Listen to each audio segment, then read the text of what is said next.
Boa noite, queridos irmãos. Que a paz de Cristo esteja com todos vocês.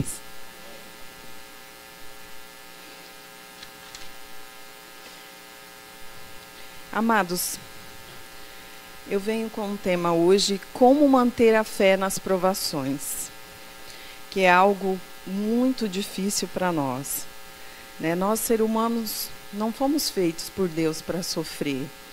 E nós queremos coisas boas para a nossa vida. Então é muito difícil para nós, assim como o irmão falou, passarmos pela prova de fogo. E como é que a gente enfrenta essas provações do dia a dia? Eu quero já iniciar abrindo a Bíblia. Abram em Romanos 8, 28. Antes de nós meditarmos na palavra, nós vamos pedir ao nosso amado e bondoso Deus que esteja aqui conosco, né? Porque nesse momento é o momento que se abre a palavra de Deus e o Espírito Santo é que ilumina. Então oremos. Soberano Deus, Criador do Universo, nosso Pai amado e querido, neste momento, Pai, a Tua palavra foi aberta e o Espírito Santo nesse momento se faz presente.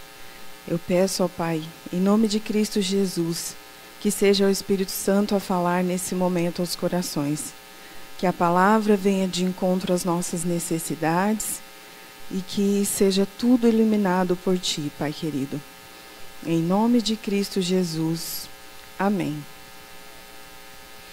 Irmãos, esse é um texto bem conhecido nosso, né? Mas que muitas vezes se torna difícil para nós entendermos. Romanos 8, o capítulo 28, todos acharam? E diz assim: sabemos que todas as coisas cooperam para o bem daqueles que amam a Deus, daqueles que são chamados segundo o seu propósito. Bom, lendo esse versículo assim, a gente pensa, nossa, então nós só vamos ter coisas boas. Ao nosso ponto de vista, a gente pode pensar assim, bom, se tudo coopera para o bem daqueles que amam a Deus, então eles só vão ter coisas boas. Mas será que é bem assim? Né? Enquanto estivermos nesse mundo, Jesus disse que teríamos lutas e provações, que não seria fácil, mas que Ele estaria conosco a todo o tempo. Né? Mas quando as provações nos vêm, a situação fica difícil. Eu, folheando uma revista adventista, uma revista nossa que foi lançada em agosto. Olha aqui a capa. Não sei se todos os irmãos receberam, mas eu encontrei um testemunho maravilhoso de uma garotinha que se chama Gabriele. E eu queria que a Tami projetasse aqui a primeira foto que a gente tem da Gabriele.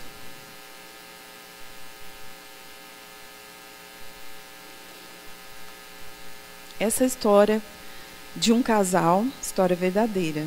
Um casal que com 4 filhos, a mãe grávida, a gestação saudável, eles felizes para receber essa bebezinha, caminhando nos caminhos do Senhor. E quando essa bebê nasceu, eles tiveram a pior notícia. Aqui já no início do testemunho, a mãe fala assim, você já recebeu a pior notícia que poderia receber? Daqueles que mudaria sua vida para sempre? Não parece, né? Mas essa bebezinha, ela nasceu com problemas gravíssimos. Para começar, ela tinha um problema na coluna. A coluna dela não foi formada. Ela não tinha a sua coluna totalmente formada. Ela nasceu com uma doença chamada espinha bífida. E após uma semana, deu hidrocefalia. Por causa desse probleminha na coluna, causou nela hidrocefalia. Né, que já viria para o cérebro, que a hidrocefalia ela é uma doença gravíssima que afeta o cérebro. Os pezinhos dela eram totalmente tortos por causa do problema da coluna. E isso afetou também a sua bexiga, então ela tinha incontinência urinária. E os médicos já vieram com a pior notícia possível, né, de que isso seria sem solução, praticamente. De que a pequena Gabriele ficaria assim.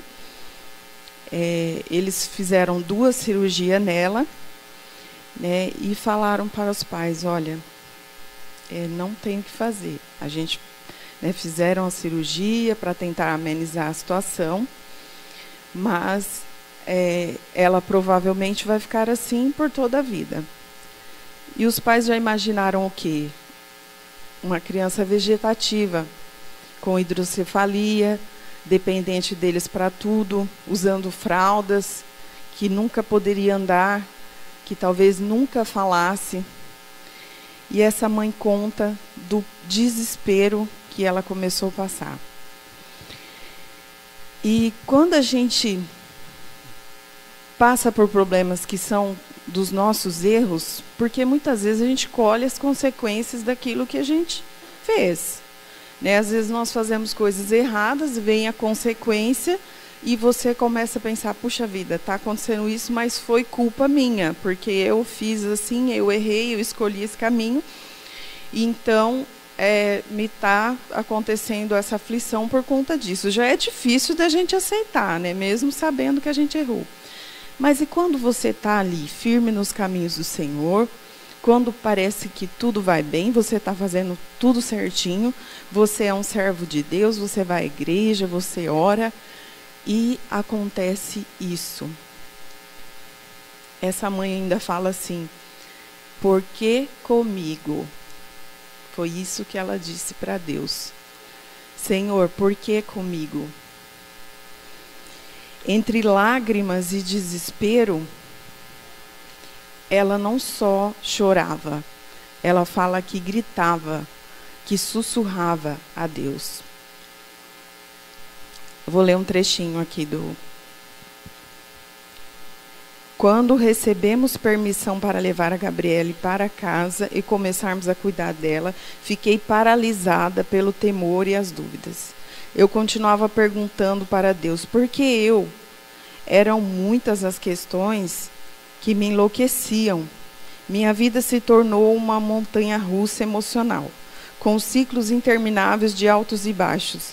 Eu alternava entre crises de falta de ar e choro convulsivo, em momentos em que brincava com os pezinhos da Gabriele, tentando fazê-la sorrir. Eu estava quebrada por dentro e precisava da restauração do Senhor. Muitos que estão aqui são pai e mãe. E pode imaginar o que esse pai e essa mãe, nesse momento, passaram. Né? Porque aí ela começou a se perguntar, Senhor, por que comigo? Se eu estou fazendo tudo certinho, se eu vou à igreja, se eu oro, por que isso vem acontecer comigo? A gente não aceita, né, o sofrimento. A gente não aceita, muitas vezes, passar por uma prova de fogo. O Senhor está perto dos que têm o coração quebrantado e salva os de espírito abatido. Olha o que ela diz. Eu precisava parar de reclamar e sentir pena de mim e começar a fazer uma nova pergunta. Por que não eu, Senhor? Irmãos, no momento da fraqueza, a gente sabe como é que os heróis da fé venceram tudo. Eles tinham muita fé, tinham amor a Deus, oração, mas eles também passaram por muitos momentos de desânimo. E como é que a gente faz nessas horas? Né? Mesmo quando eles eram fortes, mas eles também passaram por momentos de fraqueza. E às vezes a gente precisa ter algumas coisas bem firme na nossa mente. Uma delas, vamos ler Jeremias 29. Nós vamos ler o versículo de 11 a 13. E esses versículos são maravilhosos.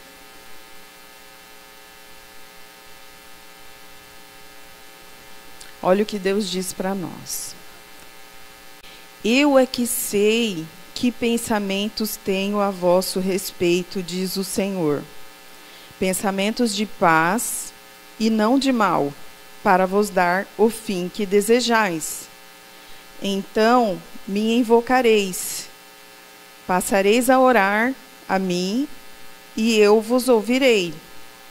Buscar-me-eis e me achareis quando me buscareis de todo o vosso coração. Esse versículo ele é maravilhoso, porque ele mostra quão grande é o amor que Deus tem por nós e o quão bem Deus quer para nós. Ele já fala: eu bem sei os planos que tenho para ti. E que planos que são? Planos de bênção, planos de paz. E que no fim, é que nós talvez quando estivermos no céu, vamos entender talvez por que Deus permitiu que passássemos por tudo aquilo. Né? Então no momento pode ser difícil, mas uma coisa já mantenha em mente: Deus te ama acima de tudo. Ele quer o seu bem. Então, se nós tivermos isso também em mente, nós vamos nos fortalecer. É uma das coisas que nos fortalece. Porque quando o apóstolo Paulo escreveu todas as coisas cooperam para o bem daqueles que amam a Deus, será que o apóstolo Paulo não passou por problemas? O apóstolo Paulo passou por muitos. Os irmãos sabem, ele era açoitado, ele foi preso várias vezes, ele era perseguido por pregar a palavra de Deus. Ele conta ainda que tinha um espinho na carne, que ele orou a Deus, e Deus disse: a minha graça te basta. Então, será que ele não sabia o que era sofrimento, por isso que ele escreveu isso? Não, irmãos, mas ele quis dizer que Deus sabe o que precisamos às vezes, o que é necessário para nós. E se às vezes vamos passar por provas de fogo, não quer dizer que ele não se importe. Vocês lembram quando Jesus na tempestade, Jesus estava no barco, dormindo, e a tempestade veio, e os discípulos ficaram desesperados. Eles acharam que o barco ia afundar, né, e fizeram de tudo. E eu creio que começou aquela correria, né, para livrar que o barco não afundasse, aquele desespero, e Jesus bem tranquilo lá, dormindo. Vocês lembram o que os discípulos falaram quando eles acordaram Jesus? Primeiro eles ficaram, né, tentaram resolver de toda forma, não conseguiram. Aí eles, vamos acordar Jesus. E quando eles acordaram Jesus, sabe o que eles falaram? Senhor, não te importa que pereçamos? E não é o que a gente fala? Quando nós estamos no sofrimento, o que nós começamos a pensar? Deus não nos ama, Deus não se importa. E eles falaram: Senhor, não te importa que pereçamos? E ali com certeza eles já estavam achando que Jesus demorou demais, né? Porque o que nós fazemos? Nós fazemos o pedido, a oração e queremos a resposta imediata. E eles com certeza acharam: bom, se Jesus está no barco e ele é poderoso, era para ele resolver o problema imediatamente, mas ele está demorando. Com certeza eles acharam isso. Jesus está demorando, ele não está se importando, o barco vai afundar e ele não está se importando. E muitas vezes a gente não sabe, quando acha que Jesus demora, ele quer dar uma bênção muito maior do que aquela que nós estamos pensando. Porque ele mesmo disse aqui, que os planos dele são de paz. E que se orarmos a ele, e se buscarmos a ele de todo o coração, nós o encontraremos. Então, ele mesmo disse, quando às vezes achamos que ele se demora, mas é porque o plano dele é muito maior. Quando Marta mandou chamar a Jesus, porque Lázaro estava doente, Marta mandou chamar a Jesus, chama correndo, chama imediato, porque Lázaro está muito doente.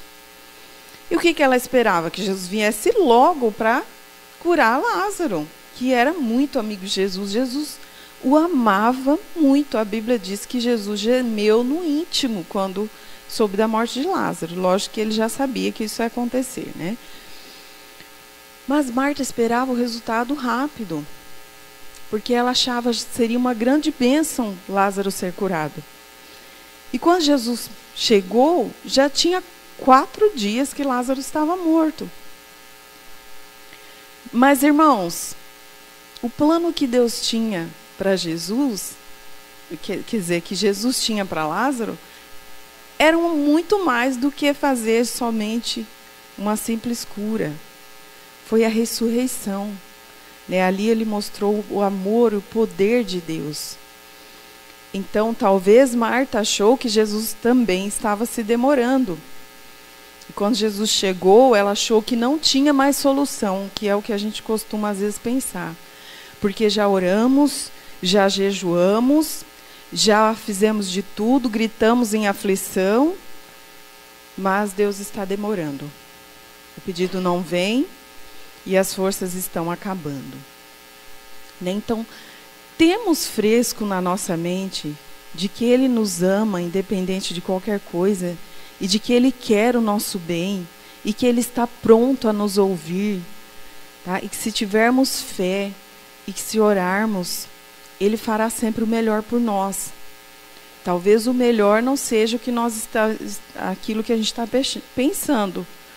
Talvez seja melhor ainda. Vamos ler mais um versículo. Isaías 43, 2. Quando passares pelas águas, eu serei contigo. Quando pelos rios, eles não te submergirão. Quando passares pelo fogo, não te queimarás, nem a chama arderá em ti. Por que será?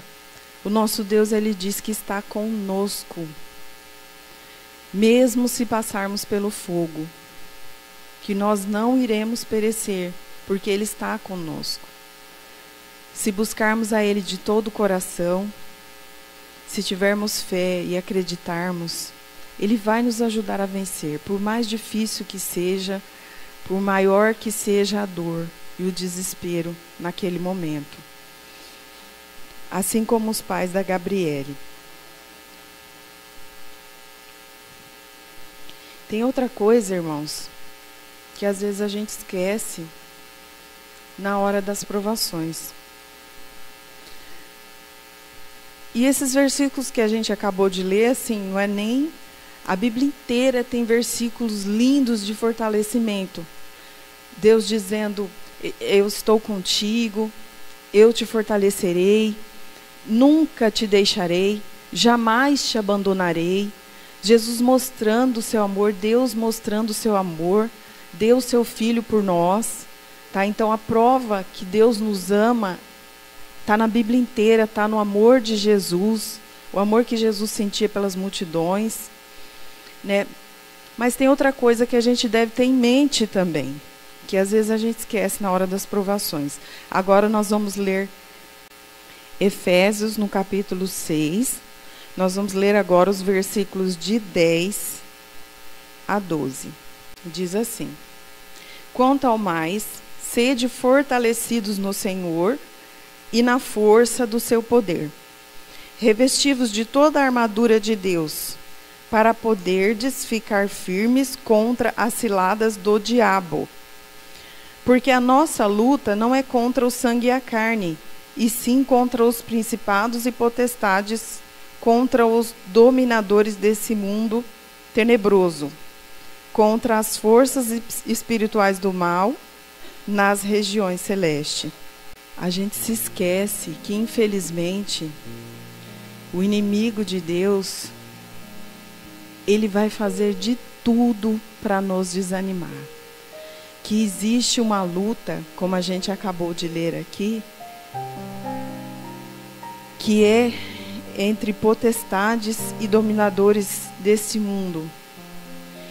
Só que Deus está guerreando por nós. Tá? Porque o diabo ele vai fazer de tudo para nos desanimar nesse momento. No momento da provação é que você vai provar se realmente está firme na fé.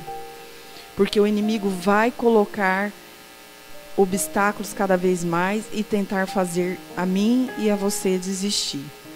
Nós vamos achar que Deus não nos ama, que Deus não está se importando. Muitos querem acabar com a própria vida diante do sofrimento e a pessoa não consegue suportar.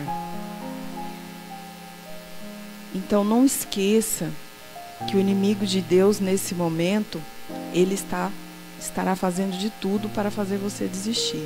Mas também não esqueça de que os anjos estarão ao seu redor, de que Deus colocará anjos e pessoas para usar e te fortalecer e cuidar de você. Ele te acalentará, ele te pegará no colo, ele te levará pela tua mão, com a tua destra fiel, como ele diz em Isaías 41. Então, derrame-se aos pés do Senhor, mantenha-se firme na fé, que Deus vai estar cuidando de você. E ao final você será surpreendido.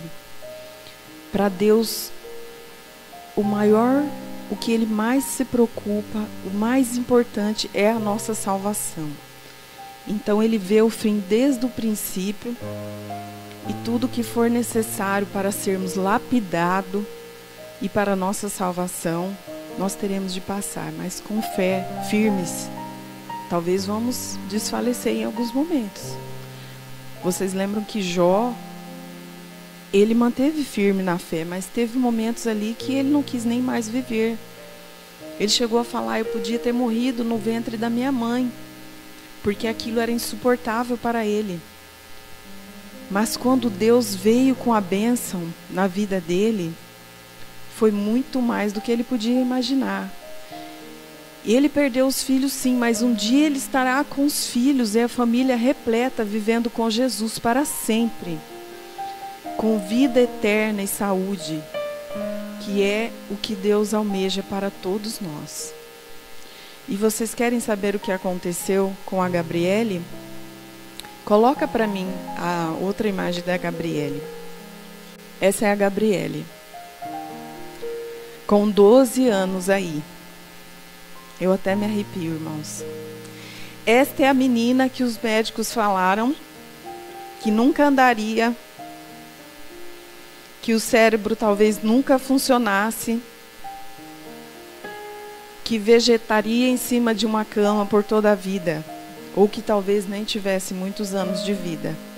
Esta é a Gabriele com 12 anos. E eu vou ler mais um pedacinho aqui do que os pais dizem aqui nesse testemunho. Viveremos por fé e não pelo que vemos. Gabriela está com 12 anos. Ela ama esportes, nadar e viajar. Nadar, imagine. E ela se formando aí, ó. Acredito que no primeiro grau, né? Na 8ª série. E os pais dizem, a mãe, né, que na verdade esse depoimento é da mãe, que foi o desespero maior ali. Ela diz, descobri que para cada uma das deficiências que ela tinha, o Senhor abençoou com outras habilidades. E Deus foi curando a Gabriele. Irmãos, isso não foi de um dia para o outro. A gente quer que seja na hora. Claro que a mamãe queria que a Gabriele já nascesse curada. Ou que Deus realizasse o milagre ali, pum, a Gabriele ficasse no mesmo instante. Mas olha o que os pais continuam dizendo. No início, cometi o erro de permitir que pensamentos negativos limitassem a minha visão quanto ao futuro da minha filha.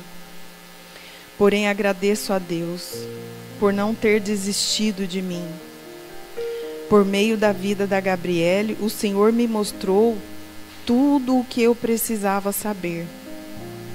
Cada ano da vida da nossa filha foi marcado por aprendizado de toda a família. A vida dela realmente é um milagre. Irmãos, a gente vê aí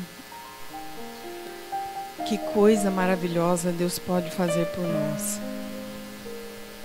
A gente vê aí o primeiro versículo que nós lemos de Jeremias. Ele diz: eu é que sei os planos que eu tenho para você. Os planos de paz, os planos de amor, porque Ele te ama. E de te trazer o melhor final preparado por Ele. Então entregue tudo nas mãos dEle. Coloca teu joelho no chão. Revesti-vos da armadura. O que é essa armadura? É a fé, é a oração, é a comunhão com Deus. A Bíblia fala que a fé vem por lermos a Bíblia. Então, se nós não lemos a palavra, não estudamos, como é que nossa fé vai aumentar? Nós precisamos estar em comunhão com o nosso Pai, para que naquele momento em que nós estamos desesperados, estamos fracos, Ele nos toma pela mão e nos reergue. Porque é com a força dEle que nós vamos lutar, pelas nossas nós não temos. Para vencer o inimigo, a batalha é somente com Jesus. Que esse seja o nosso pensamento sempre que nós passemos por momentos difíceis, nós possamos lembrar. Amém? Nosso soberano Criador, nosso Pai querido, como é bom, Senhor, saber que Tu está aí e nos ama e nos ouve, e que os planos que o Senhor tem para nós são os melhores, são de paz, são de amor, de alegria, e que o Senhor cuida de nós. Obrigado, Pai querido. Pedimos que o Senhor nos fortaleça a cada dia, Pai. Que o Teu Santo Espírito esteja em nós. Que Jesus faça morada em nossos lares.